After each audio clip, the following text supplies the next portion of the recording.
I'm Rebecca Anderson, 34 years old, and I never imagined I'd be standing in front of my own home like a stranger. 7 beautiful years with Michael ended with a brain aneurysm that took him at 36. While still wearing my funeral clothes, I discovered my key no longer worked, and inside, my mother-in-law Vivian was unpacking boxes. "You're just a wife without a will. This house belongs to family now," she sneered. I stared at her in silence, then smiled.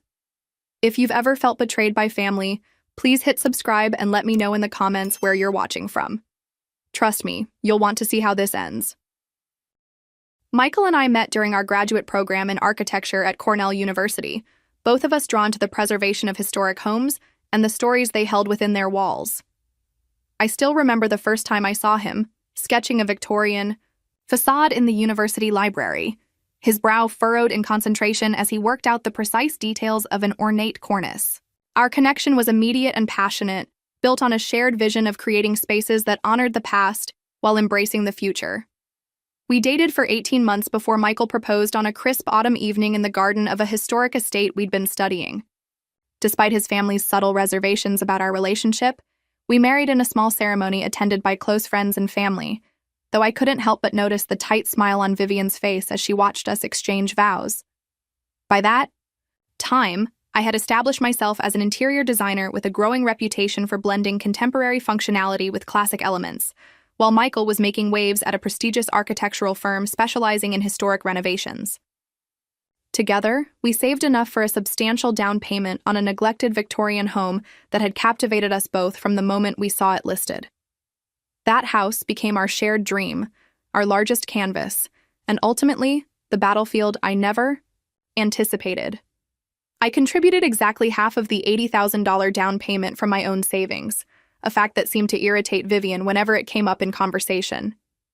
"Such an unusual arrangement," she would comment with a thin smile, "at family gatherings. In my day, the husband provided the home." What she deliberately overlooked was that beyond the down payment, I poured thousands of hours and nearly $60,000 of my personal earnings into renovating that house, documenting every receipt and transformation meticulously in what would later prove to be a critical decision. Michael's brother, Andrew, visited rarely, but when he did, his envy was palpable. With 3 failed business ventures behind him and constant financial support from his parents, Andrew seemed to resent our stability and success. "Must be nice having everything handed to you," he once muttered after too many drinks at Thanksgiving. Though nothing had been handed to either of us. We had worked through graduate school, built our careers through talent and persistence, and saved for years to afford our home. Grace, Andrew's wife, was polite but distant, always watching Vivian for cues on how to behave toward me. Life was following our carefully drawn plans until Michael began experiencing headaches that would not subside. Initially, we attributed them to work stress and the extensive renovation project we were undertaking on the 3rd floor of our home.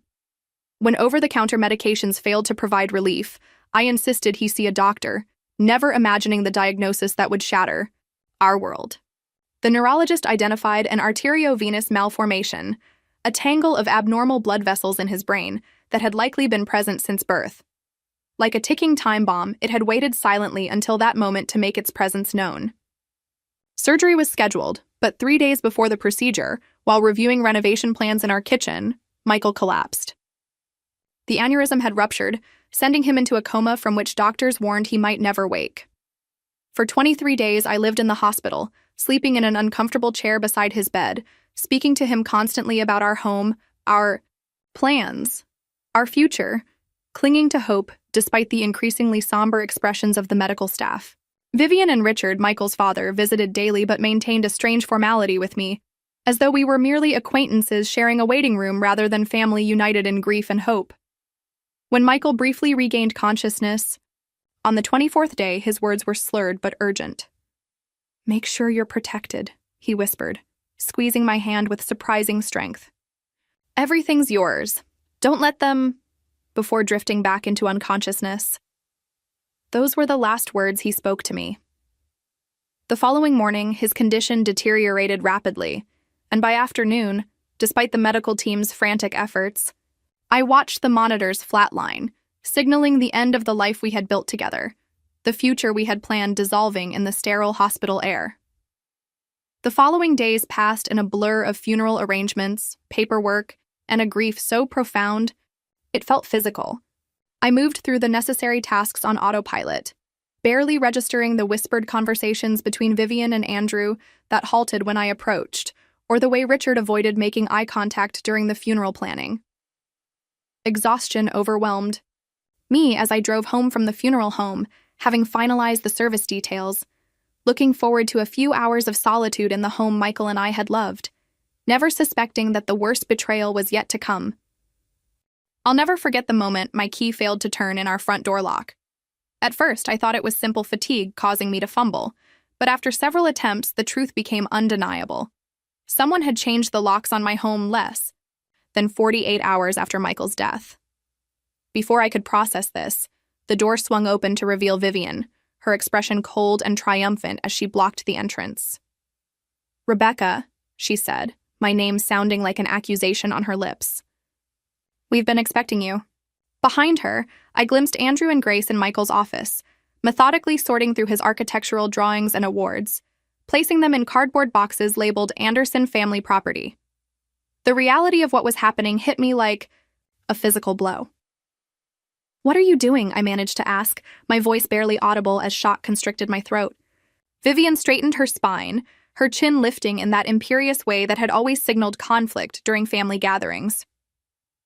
"This house belongs to the Anderson family now," she announced, as though reciting a fact as indisputable as gravity. "Michael is gone, and you're no longer welcome here." Andrew appeared in the hallway, holding a document that he thrust toward me. "This is Michael's will," he stated, watching my reaction closely. "Made before your marriage. It leaves everything to his family." The paper trembled in my hands as I quickly scanned it, noting the date from 9 years ago, well before our relationship had even begun. "This isn't valid," I protested, my designer's eye noticing immediately that several pages appeared to be missing. "We bought this house together. My name is on the deed. We updated our wills after—" "If there's an updated will, where is it?" Vivian interrupted, her voice dripping with skepticism. "Convenient that no one has seen this supposed new document." Andrew stepped closer, his expression a mixture of rehearsed sympathy and poorly concealed satisfaction. "Look, Rebecca, we all know the truth. You married into money and position. Michael was successful. You were struggling. Now that he's gone, the gravy train ends." The accusation was so wildly inaccurate, so contrary to the financial reality of our partnership, that I couldn't immediately formulate a response. Before I could gather my thoughts, Vivian twisted the knife deeper. "If you'd given him children, perhaps things would be different," she said, each word calculated to inflict maximum pain. "But you didn't even provide the family with heirs. What purpose did you serve, exactly?" Through the open door, I noticed our neighbor, Mrs. Calloway, slowing her walk, openly watching the confrontation unfolding on our porch. The humiliation burned as hot as my grief. "You have 1 hour to collect some clothes," Vivian continued, consulting her watch as though timing a minor inconvenience. "1 suitcase, nothing more. The rest will be inventoried as family property." "This is my home," I said, finding my voice at last. "You have no right." "I have every right as Michael's mother," Vivian cut in. "And if you're not gone in 1 hour, I'll call the police and have you removed for trespassing." The word trespassing echoed in my mind as I mechanically moved through my bedroom, grabbing essentials while Grace watched from the doorway, presumably to ensure I didn't take anything Vivian had deemed Anderson property. My wedding album disappeared from my hands as Andrew declared it family history. The quilt Michael's grandmother had given us as a wedding present was ripped from the bed and carried away by Vivian herself. In a daze, I filled 1 suitcase with clothes, basic toiletries, and the few framed photos I managed to secure before Vivian objected. The professional certificates I'd earned, my design portfolios, even my laptop containing years of work, all remained in the house as I was ushered out the door exactly 57 minutes after arriving home. That night, I slept in my car in a shopping center parking lot, unable to process the magnitude of what had happened, alternating between sobbing and staring blankly at the ceiling. By morning, the shock had begun to give way to a hollow feeling of absolute abandonment. Not only had I lost my husband, but I had also lost my home, my possessions, and apparently my status as a person deserving of basic dignity, all within the space of 3 days. As dawn broke over the windshield, I realized I was experiencing homelessness for the first time in my life, with only a suitcase of clothes and less than $2,000 in my personal checking account to my name. When the morning light became too harsh to ignore, I called Olivia, my best friend since college and the maid of honor at our wedding. Her immediate response, "I'm coming to get you right now. Text me your location," was the first moment of human kindness I'd experienced since Michael collapsed in our kitchen. Within 30 minutes, she arrived, took one look at my disheveled state, and enveloped me in a hug that finally broke the numbness encasing me. "You're staying with me," she said, brooking no argument as she loaded my solitary suitcase into her trunk. "Then we're getting you a lawyer." Olivia's one-bedroom apartment became my refuge, her couch my new bed, as we navigated the bewildering aftermath of both grief and displacement. The following day, she accompanied me to the local legal aid office, where an overworked attorney, named Justin, listened to my story with increasing concern between glances at his overflowing case files. "Without a current will, things get complicated," he explained, rubbing his eyes tiredly. "If you're both on the deed as joint tenants with right of survivorship, the house should automatically pass to you. But if it's tenants in common, or if only Michael's name is on the deed." He trailed off, and the sinking feeling in my stomach intensified. "I need to see the deed, any mortgage documents, and proof of financial contributions," he continued. "Do you have copies of those?" I didn't. Everything, every important document, every record, every piece of evidence of our shared life and financial partnership remained in the house now controlled by Vivian. When I attempted to access our joint checking account to withdraw emergency funds, I discovered it had been frozen pending estate resolution. The bank representative informed me apologetically that I would need a death certificate and probate documents to access the funds, documents that were either still being processed or, in the case of probate paperwork, would require legal intervention I couldn't yet afford. The day after meeting with Justin, I returned to our house, hoping to at least retrieve my medication and some important personal documents. Andrew answered the door, blocking the entrance with his body. "You need to stop harassing us," he said loudly, clearly performing for any neighbors who might be watching. "We've already explained that you have no right to be here." When I asked specifically for my blood pressure medication on the bathroom counter, he smirked. "Guess you should have packed better. Maybe next time you'll think twice before trying to gold dig your way into a family." He closed the door in my face before I could respond. That evening, scrolling through social media seeking distraction, I discovered Grace had posted photos of herself and Vivian, organizing family treasures, in what was unmistakably my home office. The caption referred to "Reclaiming Anderson Family History," and made pointed references to those who passed through our lives temporarily. Several mutual acquaintances had liked the post. My exclusion from the Anderson family was being publicly cemented, my marriage of 7 years reduced to a temporary intrusion in their narrative. Through a former colleague, I learned Vivian had begun telling our social circle that I wasn't family material and had trapped Michael into marriage, purposefully constructing a narrative that painted me as an opportunistic outsider rather than a grieving widow. My work performance at the design firm suffered dramatically as concentration became impossible. Projects that once energized me now sat unfinished on my tablet, deadlines approaching with alarming speed. My boss, Marco, called me into his office after I missed an important client presentation. "Rebecca, I understand you're going through hell right now," he said, compassion warring with professional concern on his face. "But we have commitments to clients. If you need leave, we should discuss it formally." The thought of unpaid leave terrified me given my financial precarity, but my work quality had deteriorated so significantly that I recognized the reality of my situation. Night terrors became my constant companion, vivid dreams where I relived Michael's collapse. Except, in these nightmares, Vivian stood watching with satisfaction as he fell, sometimes even pushing him herself.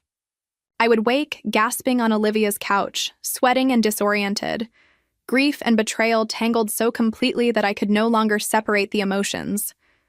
My savings dwindled rapidly as I paid for new medications, basic necessities, and consultations, with attorneys who demanded retainers I couldn't possibly afford.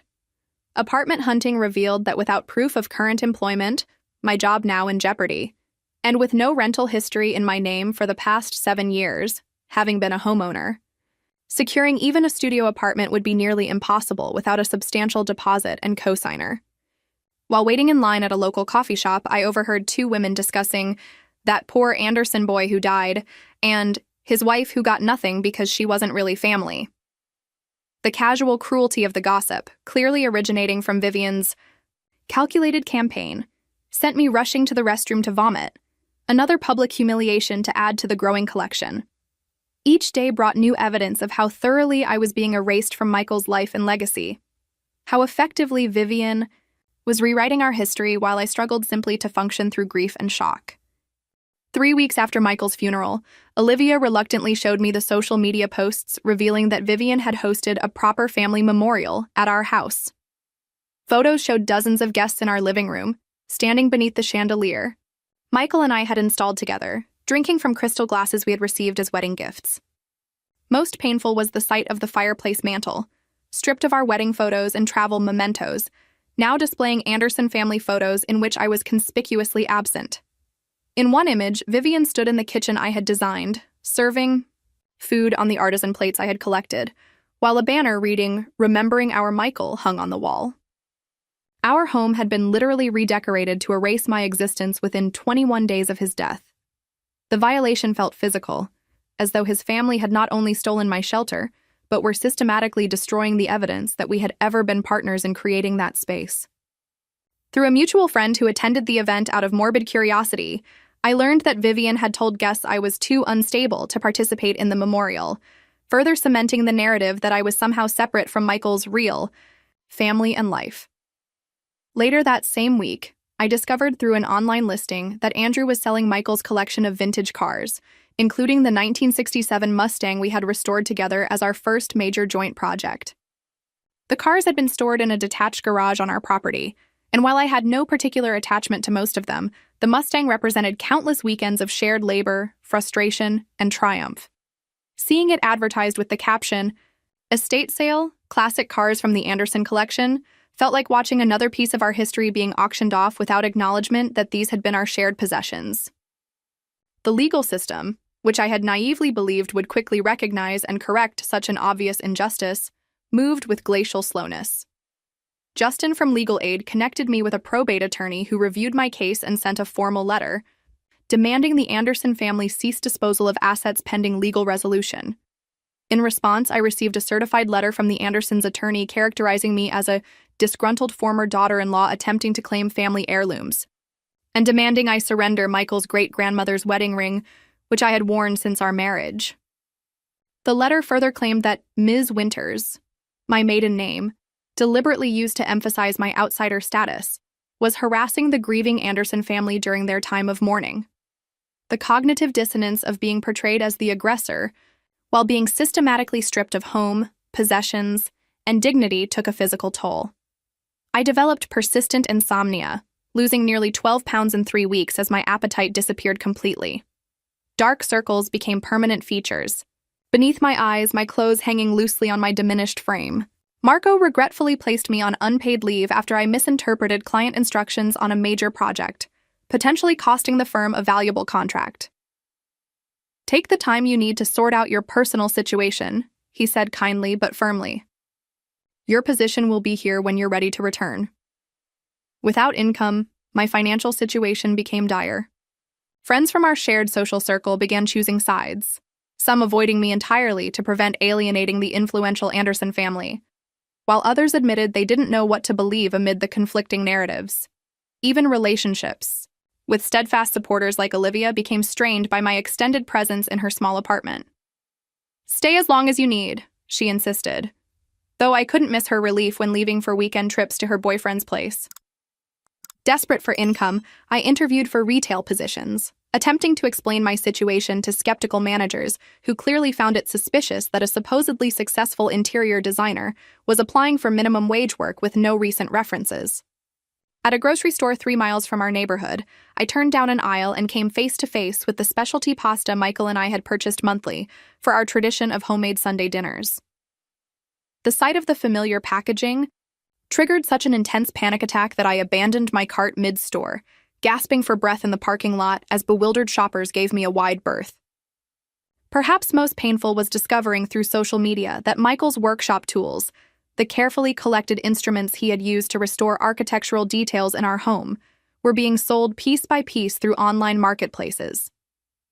Each listing felt like watching his hands, his skills, his passions being dispersed without ceremony or respect.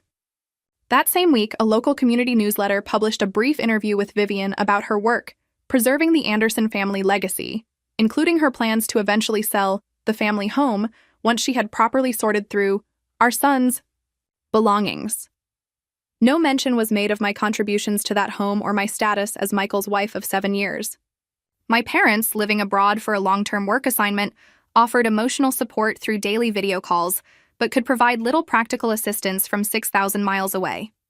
During one particularly desperate evening, I visited Michael's grave alone, only to discover that a headstone had already been installed without my knowledge or input. The inscription read simply, "Michael James Anderson, beloved son and brother," with no acknowledgement of his role as a husband. Standing before that stone in the fading light, I reached the darkest moment of my journey, questioning whether continuing the fight against his family was worth the emotional devastation it caused daily.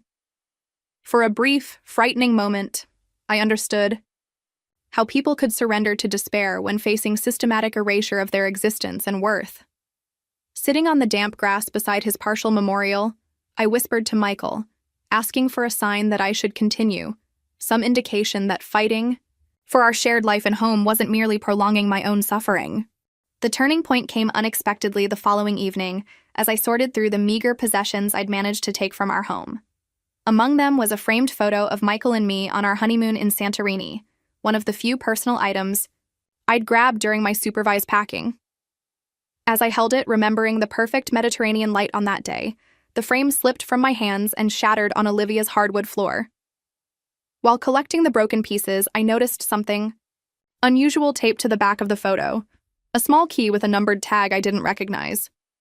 Immediately, Michael's last coherent words echoed in my mind. "Make sure you're protected. Everything's yours." Had he hidden something for me to find? The discovery energized me, providing the first glimmer of hope I'd felt since the locks were changed on our home. The key tag contained a series of numbers that didn't immediately make sense until I remembered Michael's methodical record-keeping system. He documented everything with dates. Our first meeting, so 4/12/15, our wedding, so 7/22/17, the day we closed on our house, 11/09/18. This number sequence matched none of those personal milestones, but when I rearranged the digits into a standard date format, I recognized it instantly. The date of our first apartment lease signing before we bought our house. Following this instinct, I searched online for storage facilities near that first apartment and discovered one with a numbering system matching the tag. Early the next morning, I took 3 buses across town to reach the facility, heart racing as I approached the office. "I need to access Unit 328, I told the manager, a middle-aged woman with kind eyes who studied me carefully. "It might be under Michael Anderson. I have the key." She checked her computer, frowning slightly. "That unit is paid up for another 2 years, she confirmed. "Automatic payments from an account under Michael J. Anderson. Are you Rebecca?" Her question caught me off guard. "Yes, how did you—" "He listed you as the only authorized person besides himself," she explained, sliding a clipboard toward me. "I'll need to see ID, and you'll need to sign here." Minutes later, I stood before a small storage unit, my hands trembling as I fitted the key into the padlock. Inside sat a single fireproof lockbox and a sealed plastic container. The lockbox opened with Michael's birth date, revealing a carefully organized collection of documents that took my breath away. Our house deed, clearly showing both our names as joint tenants with right of survivorship. Bank statements documenting my substantial contributions to the mortgage and renovation costs. Life insurance policies listing me as the sole beneficiary. And most surprisingly, a USB drive labeled "Watch Me, Becca." The plastic container held duplicate copies of our most important household documents, backup drives of Michael's work computer, and a letter addressed to me in his handwriting. With shaking hands, I opened the envelope, tears blurring my vision as I recognized his architectural block lettering. "Rebecca," it began. "If you're reading this, something has happened to me, and my family is behaving exactly as I feared they might." The letter continued, explaining that while we had consulted with an estate attorney about updating his will, his sudden health crisis had occurred before the new documents could be finalized. Anticipating potential problems based on past family dynamics, he had created this backup plan, documenting our financial partnership and his explicit wishes for all our shared assets. "Everything we built together belongs to you," he wrote. "Don't let my mother convince you otherwise. The house, the investments, my half of the business, it's all yours by right. I've included everything you'll need to prove it." With the lockbox securely in my possession, I headed straight to a cafe with reliable Wi-Fi and plugged in the USB drive. The video that appeared showed Michael sitting in his home office, our home office, looking directly into the camera. "This is Michael James Anderson, recording on March 14th, 2024, he began, his voice steady as he stated the date just 3 months before his death. "I'm making this video to clearly state my wishes regarding my estate and to confirm that my wife, Rebecca Winters Anderson, is and should be the sole beneficiary of all my assets and possessions in the event of my death." For 23 minutes, he detailed our financial arrangements, referenced specific documents, and explicitly addressed his concerns about his family's attitudes toward me. "My mother has never accepted Rebecca as my true partner," he stated, bluntly. This recording ensures there can be no confusion about my intentions, regardless of the status of formal legal documents. The USB also contained scans of emails between Michael and the estate attorney, showing appointments scheduled for updating his will, along with draft documents clearly indicating his desire for me to inherit everything. There were also journal entries dating back years, documenting Vivian's controlling behavior and attempts to interfere in our marriage. Perhaps most damning were detailed spreadsheets tracking my financial contributions to our home, including mortgage payments and renovation expenses, with attached receipts and bank statements. As I reviewed document after document, the fog of helplessness that had enveloped me since Michael's death began to lift. He hadn't left me unprotected after all. He had created an irrefutable record of our partnership and his intentions. Even without a formally updated will, the joint tenancy deed alone should have prevented Vivian from taking our home. With renewed purpose, I gathered every document, made digital copies to multiple secure locations, and prepared to reclaim what was rightfully mine. The morning after discovering Michael's storage unit, I called Catherine Reynolds, an attorney specializing in estate disputes whose name I'd found in Michael's notes. Unlike the overworked legal aid lawyer, Catherine immediately grasped the strength of my position after reviewing the documents. "Mrs. Anderson," she said, her voice reflecting a confidence I hadn't heard from any professional in weeks. "What your in-laws have done constitutes not just a moral failing, but potentially criminal behavior. The joint tenancy deed alone makes their actions legally indefensible." Catherine took my case on contingency, recognizing that the evidence supported a straightforward claim despite my current financial limitations. "We'll need affidavits from people who can verify your contributions to the property," she advised, helping me create a comprehensive list of potential witnesses and evidence. "And we should connect with Michael's business partner to ensure they aren't attempting to claim ownership of his share of the firm." That afternoon, I contacted David Mercer, who had co-founded the architectural practice with Michael 8 years earlier. His response was immediate and vehement. "Rebecca, I've been trying to reach you for weeks," he exclaimed, sounding genuinely distressed. "Vivian showed up at the office 2 days after the funeral, claiming she was entitled to Michael's equity in the firm. I told her our partnership agreement explicitly transfers ownership to the surviving spouse, but she threatened litigation." David's revelation that Vivian had already attempted to seize Michael's business interests confirmed her pattern of appropriating everything connected to her son. "I never believed for a second that you and Michael hadn't made arrangements," David continued. "He was too methodical, too responsible to leave things unsettled." Over the next week, I reconnected with contractors who had worked on our home renovation, many of whom remembered me as an active participant in the project. You were more hands-on than most homeowners, confirmed Elena, the master carpenter who had restored our staircase. I specifically remember you paying me directly from your personal account for the custom newel posts. Elena and 5 other contractors agreed to provide affidavits detailing my financial and practical contributions to the home improvements.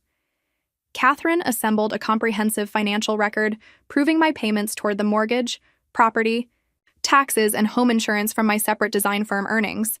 She also secured statements from our homeowners association, confirming my active role in community governance, further establishing my status as a true co-owner rather than merely Michael's wife. Our neighbors, the Callaways, who had witnessed my humiliating eviction, contacted me through a mutual friend offering to provide statements about what they had observed. We watched you and Michael build that house into a home for years, Mrs. Callaway said when we met at a cafe far from our neighborhood. What his mother is doing is shameful, and we won't stand by silently. Michael's primary physician, Dr. Levinson, provided a statement confirming my role as his devoted caregiver during his illness, directly contradicting Vivian's narrative that I had been a distant, uninvolved spouse.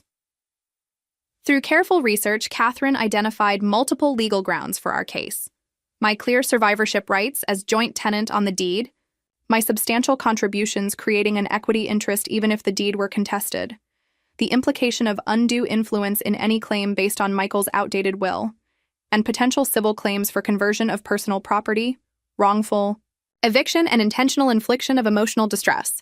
We'll start with an emergency injunction to prevent further disposal of assets, Catherine explained as we prepared our filing. Then a temporary restraining order against the family to prevent them from entering the property or removing additional items. While the legal strategy took shape, I finally began attending grief counseling sessions, recognizing that my trauma was compound. Not just the loss of Michael, but the violent severing of my connection to our shared home and possessions. You're experiencing complicated grief exacerbated by secondary trauma, my therapist explained. The normal grieving process has been interrupted by an acute crisis that prevents closure. Through therapy, I began separating my grief for Michael from my anger toward his family, allowing myself to mourn him properly while still fighting for our shared legacy. Using photographs of our home interior from insurance documentation and social media, I created a detailed inventory of my personal and professional possessions that remained in the house, assigning approximate values for potential restitution claims. Catherine added this to our growing file of evidence. Meanwhile, I reached out to Michael's college friends, many of whom had drifted from his life after Vivian made clear her disapproval of their unsettling influence. Several responded with supportive messages and offers to testify about our relationship and Michael's frequently expressed frustration with his mother's controlling behavior. With Catherine's guidance, I created a comprehensive timeline of events following Michael's death, documenting each interaction with his family, each discovered sale of our joint property, and each public statement they had made about me. This chronology revealed the systematic nature of their campaign to disinherit and discredit me, transforming what might have seemed like isolated incidents into clear evidence of a coordinated effort to deprive me of my legal rights.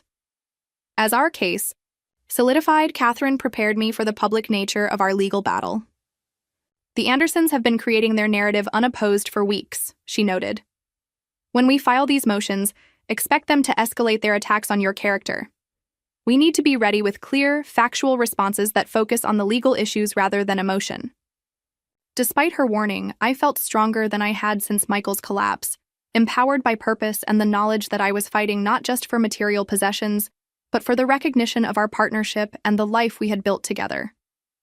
Michael trusted me to protect what we created, I told Catherine as we finalized our initial filings. I won't let him down. The sheriff delivered our legal papers to the Anderson family on a Tuesday morning, exactly 43 days after Michael's death. Catherine had warned me not to be present to avoid potential confrontation, but Mrs. Callaway texted me a play-by-play as Vivian received the thick envelope of documents on our front porch. She turned white, then red, my neighbor reported. She's been on the phone nonstop since the sheriff left. Our initial hearing was scheduled for the following Monday, giving the Andersons' attorney minimal time to prepare a response to our comprehensive filing. Catherine and I arrived at the courthouse to find Vivian, Richard, Andrew, and Grace already seated in the front row, their expressions ranging from Andrew's visible nervousness to Vivian's rigid indignation. Their attorney, a silver-haired man, named James Whitfield, exuded confidence as he nodded dismissively in our direction. "Don't worry about the theatrics," Catherine murmured as we took our seats. "Whitfield specializes in representing wealthy families in inheritance disputes, but he's used to intimidating under-resourced claimants. We're fully prepared." Judge Harriet Monroe, a veteran of the probate court with a reputation for no-nonsense efficiency, reviewed our filings silently before looking up at both legal teams. "This case appears straightforward despite the voluminous filings," she stated, fixing Whitfield with a pointed stare. "Joint tenancy with right of survivorship is black-letter law, Mr. Whitfield. What exactly is your client's position regarding the property deed?" Whitfield launched into a convoluted argument about Michael's true intentions, as evidenced by his earlier will, claiming I had coerced him into adding my name to the deed during our marriage. When Judge Monroe asked for evidence of coercion, Whitfield faltered visibly. "We have statements from family members regarding the deceased's expressions of concern about his wife's financial motivations," he offered weakly. Catherine pounced immediately, presenting Michael's video statement, bank records showing my substantial financial contributions, and affidavits from neutral third parties including contractors, neighbors, and Michael's business partner. As each piece of evidence was introduced, Vivian's expression hardened, while beside her, Andrew began whispering urgently to their attorney. The turning point came when Catherine played a segment of Michael's video directly addressing his mother's behavior. "My mother has repeatedly attempted to control my personal and professional decisions, including pressuring me to exclude Rebecca from family financial discussions. Let me be absolutely clear. Rebecca and I are equal partners in all aspects of our life together, including our home and financial affairs." Vivian gasped audibly as her son's voice filled the courtroom, his posthumous testimony devastating her. Narrative. Judge Monroe listened to arguments for less than 2 hours before issuing her preliminary ruling.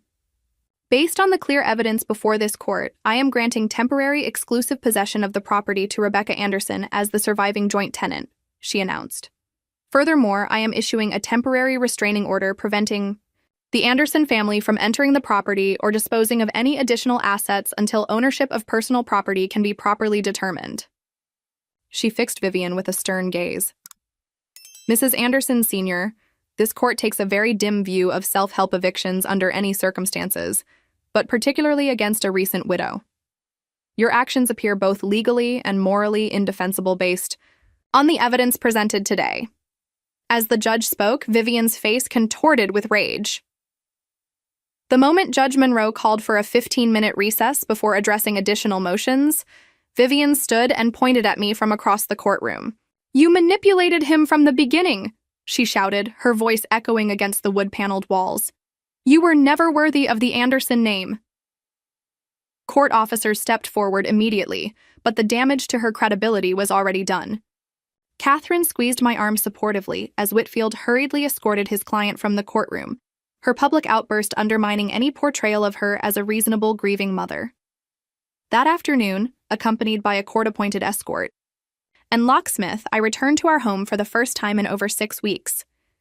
Stepping across the threshold with my new key, I was shocked by the extent of the changes. Family photos had been rehung, furniture rearranged, and walls repainted in colors Vivian had always preferred. More disturbing were the gaps where valuable items had clearly been removed, empty spaces on bookshelves, hooks where artwork had hung, and bare spots where electronics had stood. Catherine had anticipated this and brought a professional inventory specialist who photographed each room systematically, documenting the alterations and missing items. "They've been busy," the specialist noted grimly as we moved through the house. "I'm seeing evidence of at least $70,000 to $80,000 in removed property based on your original inventory list." In the kitchen, I found evidence that Vivian had actually been living in the house. Her personal food items in the refrigerator, her clothing in the guest room closet, her toiletries arranged in the master bathroom I had shared with Michael. The level of appropriation was stunning, as though she had been systematically replacing me in every corner of the home.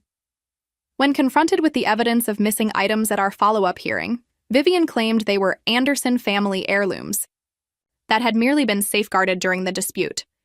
Judge Monroe ordered a full accounting of all removed property within 48 hours, with significant penalties for noncompliance.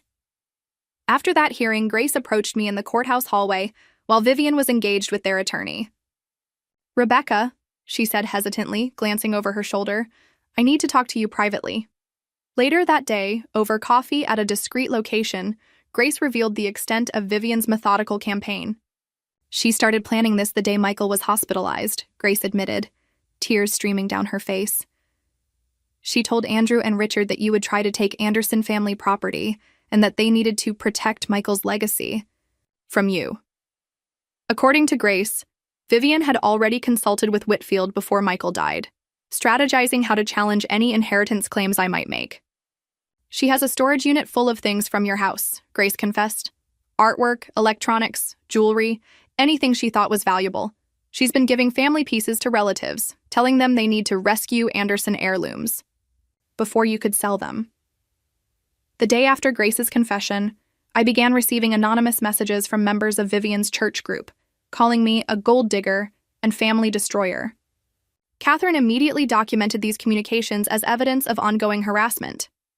Meanwhile, the local newspaper published a detailed article about the case, interviewing several sources including David, who spoke passionately about Michael's dedication to our marriage and his frustration with his mother's interference.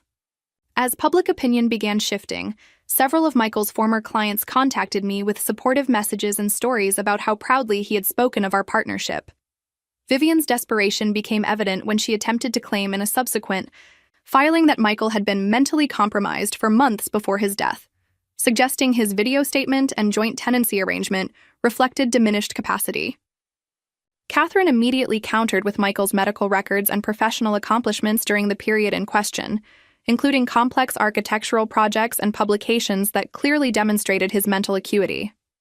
During Vivian's deposition, Catherine methodically exposed contradictions in her testimony, particularly regarding her knowledge of our financial arrangements. "Mrs. Anderson, you testified earlier that you believed your son was the sole financial contributor to the household, correct?" Catherine asked. "Yes, Michael provided everything for that home," Vivian insisted. "Were you aware that Rebecca Anderson contributed 50% of the down payment from her separate funds?" Catherine asked, sliding bank statements across the table. "Or that she paid for the entire kitchen renovation from her design firm earnings?" Vivian's composure cracked as Catherine presented document after document contradicting her claims. Most damaging was evidence Catherine had uncovered through discovery. Emails from Vivian to Michael dating back 5 years, repeatedly suggesting, "He divorced me and find a proper Anderson wife who would prioritize family over career." Through a neighbor's security camera footage that happened to capture part of our driveway, we discovered visual evidence of Andrew and Richard removing artwork and electronics from our home late at night during the first week after they had changed the locks. The timestamp clearly showed them loading Michael's valuable original architectural prints into Richard's SUV at 2:17 in the morning, hardly the actions of people who believed they were legally entitled to those possessions. As our case strengthened daily, I found unexpected confidence in standing up to the family that had tried to erase me. During a chance encounter with Andrew at the courthouse, I maintained eye contact as he attempted to intimidate me with his physical presence. "You won't win against us," he muttered as we waited for an elevator. "The Andersons take care of their own." "Michael was taking care of his own," I replied steadily. "His choice was me." The flash of uncertainty in Andrew's eyes told me he was beginning to recognize the inevitability of their defeat. The final piece fell into place when Catherine received an anonymous tip about a second storage unit rented in Richard's name. With a court order, we discovered the unit contained much of my personal property, my design portfolios, professional awards, clothing, and even personal items like my grandmother's quilt and childhood photo albums, things with significant emotional, but limited financial value, taken purely to hurt me rather than for any material gain. After 3 exhausting months of legal proceedings, Judge Monroe issued her final ruling in a 37-page decision that vindicated my position on every significant point. This court finds that Rebecca Anderson is the rightful owner of the property at 78 Maple Street by virtue of joint tenancy with right of survivorship, she wrote. Furthermore, The court finds that Vivian, Richard, and Andrew Anderson engaged in a deliberate and unconscionable campaign to deprive Mrs. Anderson of her legal property rights during a period of bereavement. The judge's language became particularly pointed when addressing the family's conduct. The defendant's actions in changing locks, removing personal property, and attempting to assert ownership through self-help methods rather than legal procedures represents a shocking disregard for both property law and basic human decency. Their subsequent attempts to justify these actions through unsubstantiated claims about the deceased's intentions are contradicted by substantial documentary evidence and appear designed primarily to retroactively legitimize their improper conduct. Beyond confirming my ownership of our home, the ruling ordered a comprehensive inventory and return of all removed personal property, with monetary damages assessed for any items that could not be recovered. The court appointed a special master to oversee this process, preventing the Andersons from further manipulating the situation. The judgment included substantial financial penalties: $37,000 for wrongful eviction, $45,000 for emotional distress, and an additional $62,000 for the value of missing property that the Andersons claimed they could not locate. Judge Monroe also took the unusual step of awarding full attorney's fees, citing the vexatious and unconscionable nature of the defendant's actions and legal positions. The week following the court's decision, my life insurance claim, which Vivian had unsuccessfully challenged, was finally processed, providing financial security that allowed me to focus on rebuilding rather than merely surviving. The bank that had frozen our joint accounts not only released the funds but also paid interest penalties for their failure to follow proper procedures for joint accounts with right of survivorship. Public sentiment, which Vivian had initially manipulated to isolate me, shifted dramatically as details of the case became known. Several community members who had believed her characterization of me approached with awkward but seemingly genuine apologies. "We should have known better than to listen to gossip," admitted Sarah, who had organized Michael's architecture firm's holiday parties for years. "You and Michael were always so obviously devoted to each other." With Olivia's help, I finally moved back into our home, though returning to the space filled with memories of Michael brought both comfort and fresh waves of grief. A professional assessment revealed the extent of damage caused during the Andersons' occupation: scratched hardwood floors from moving furniture, wine stains on carpets, and even deliberate damage to the custom cabinetry Michael had crafted for our kitchen. These physical wounds to our home seemed symbolic of the larger injuries inflicted on our shared legacy, yet they were, at least, reparable.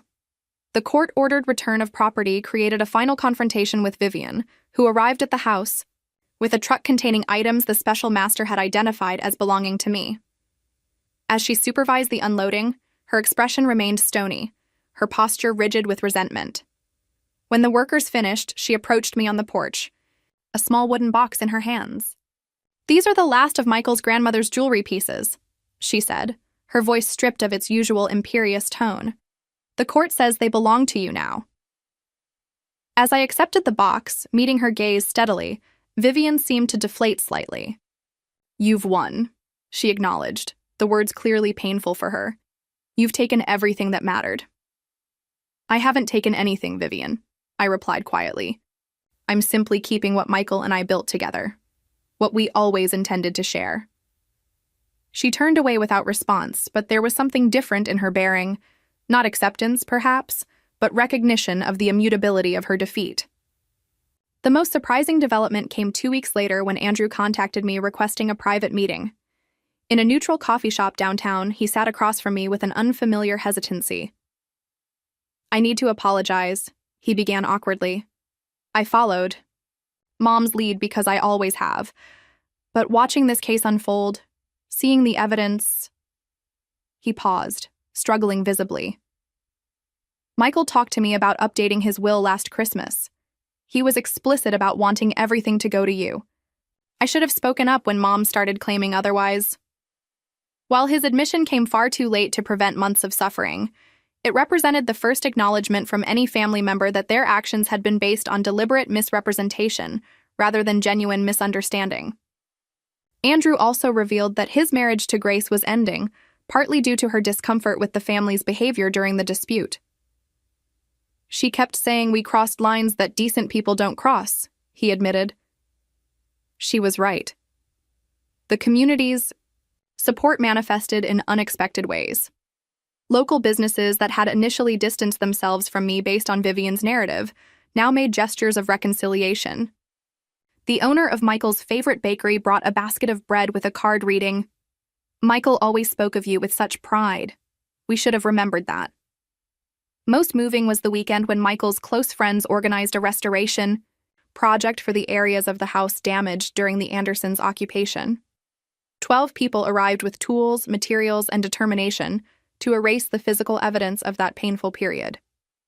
As they repaired scuffed floors, touched up paint, and replaced damaged fixtures, they shared stories about Michael, gradually transforming the work from an act of repair to a living memorial.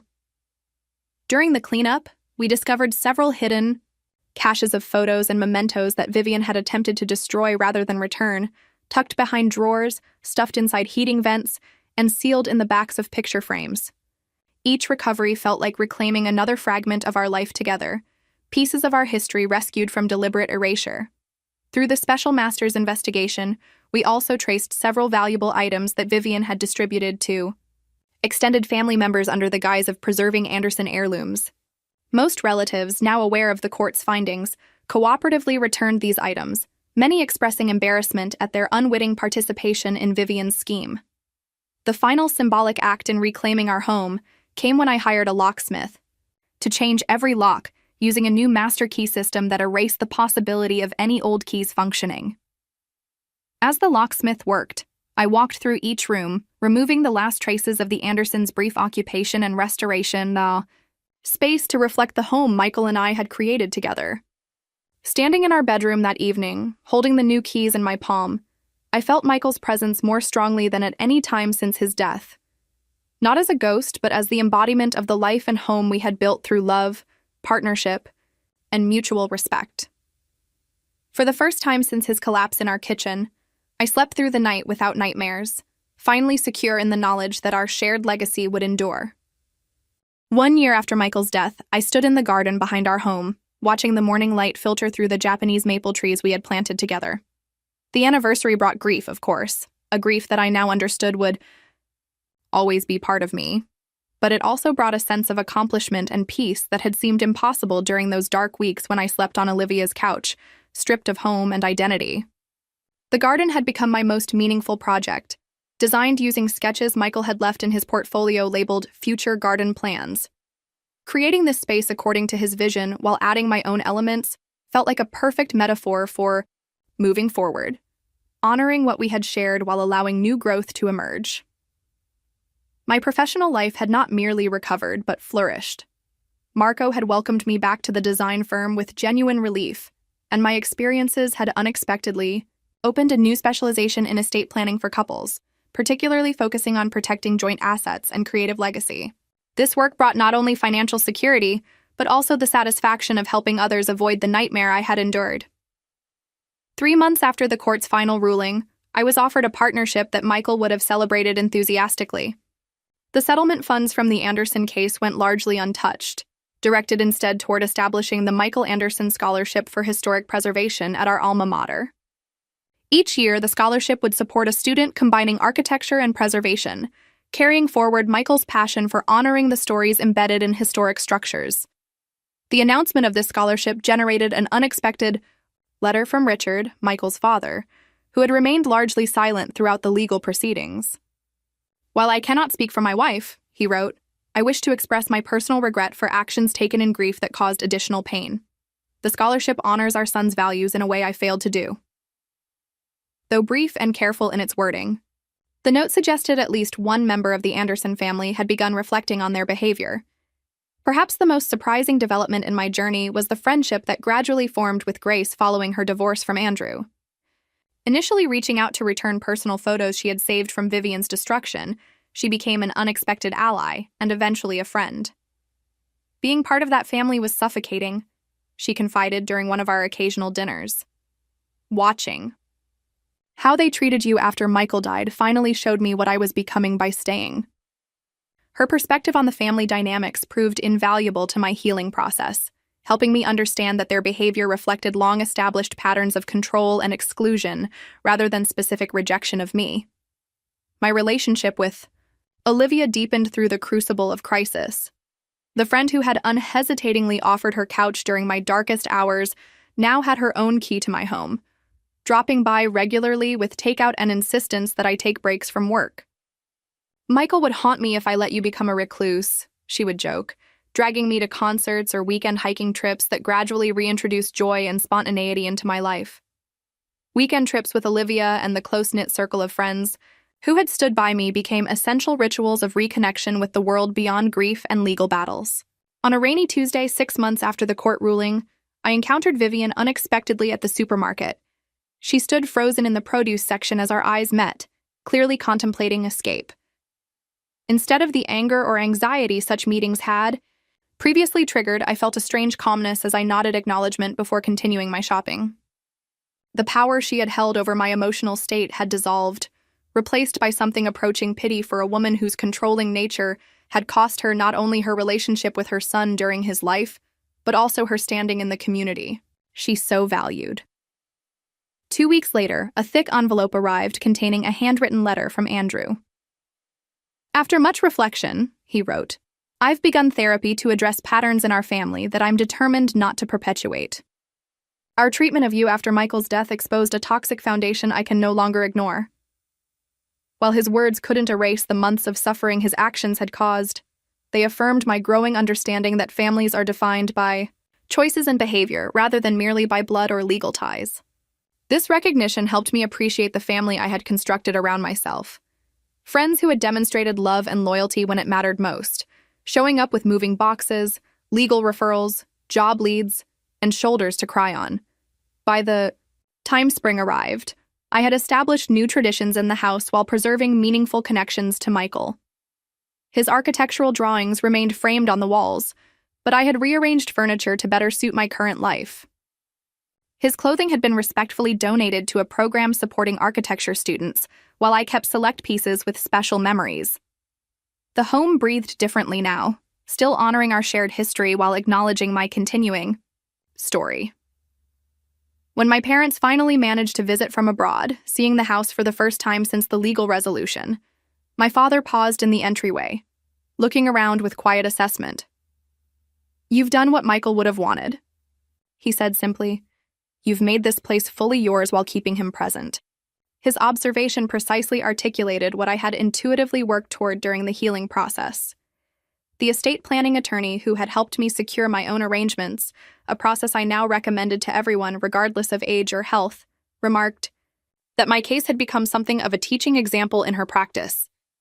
"Your experience has motivated dozens of couples to properly document their intentions," she told me. "Your willingness to share your story has likely prevented untold suffering for others." This unexpected impact gave meaning to the painful journey, transforming it from merely personal trauma to a cautionary tale with practical value for others. On difficult days, when grief resurfaced with unexpected intensity, I would visit the memorial garden, sitting beneath the Japanese maple with Michael's favorite architecture books, reading passages we had once discussed. These moments no longer felt like drowning in sorrow, but rather like conversations continuing across a different kind of distance. The greatest lesson I carried forward was the recognition of my own resilience. The woman who had stood shell-shocked on her own porch, watching strangers carry away her possessions, had discovered reservoirs of strength she never knew existed. That strength now informed every aspect of my life, from professional negotiations to personal boundaries, to a gradually reawakening sense of possibility for the future. Have you ever experienced betrayal from family during a time when you most needed support? Did you find strength you didn't know you had? Please share your stories in the comments below. If this journey of resilience and justice resonated with you, hit that subscribe button and like this video. Your support helps me continue sharing these difficult but important stories of overcoming life's most challenging moments. Remember that family is ultimately defined by love and respect, not merely by blood or legal ties. Thank you for accompanying me through this chapter of my story, and I wish you the strength to face whatever challenges life may bring your way.